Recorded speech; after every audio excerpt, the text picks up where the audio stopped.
పక్కింటాయన కాల్చిన దానికన్నా 4 రెట్లు పెద్ద బాంబును తెప్పించా. ఆవిడ చూస్తుండగానే ఇది కాల్చండి. తాళిని పెళ్ళికూతురు ఎక్కడో దాచేస్తుంది. దాన్ని పెళ్ళికొడుకు వెతికి పట్టుకొచ్చి కట్టాలి. ఇప్పుడు తాళి హంట్ అని కొత్త వెడ్డింగ్ కాన్సెప్ట్లే.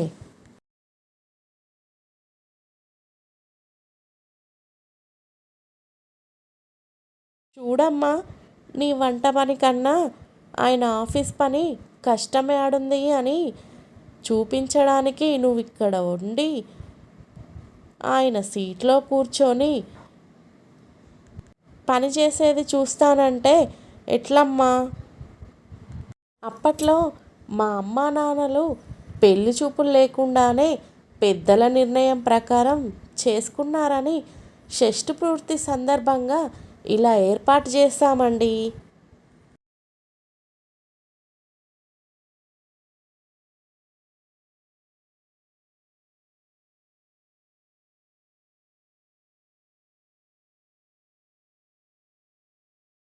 ఉప్మా అంటే చాలా ఇష్టం అన్నారని 10 రోజులుగా వండి పెడుతూ ఉంటే మొహం మార్చుకుంటారేమి?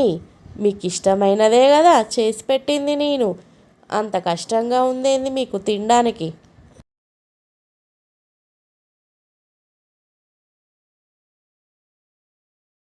ఇంటికి వచ్చిన ప్రతి ఒక్కరికి పలహారాలు, టీలు, కాఫీలు చేసే రోజులు కావివి. వచ్చిన వారితో లాభం ఉంటేనే టీ పెట్టమని చెప్పండి.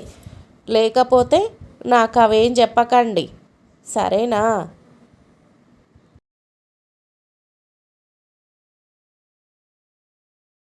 నాకేమోయ్ 2 లక్షల జీతం, స్కోడా కార్, లక్షల బ్యాంకు బ్యాలెన్సు, పెద్ద బంగళా, షేర్లు, స్థలాలు, అందమైన భార్య.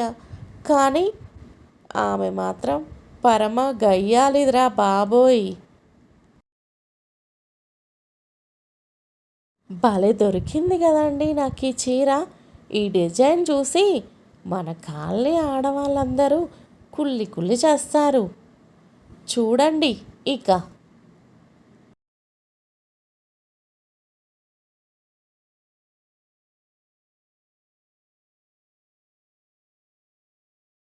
వేడివేడి బజ్జీలు సెంటర్ టేబుల్ మీద పెట్టా.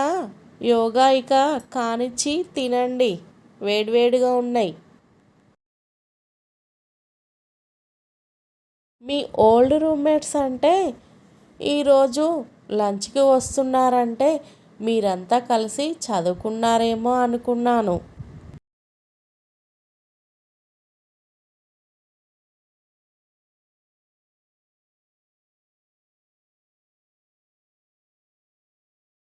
డాడీ, నా వాటాలో నుండి ఓ 10 రూపాయలు ఇవ్వండి, బాల్ కొనుక్కోవాలి నేను.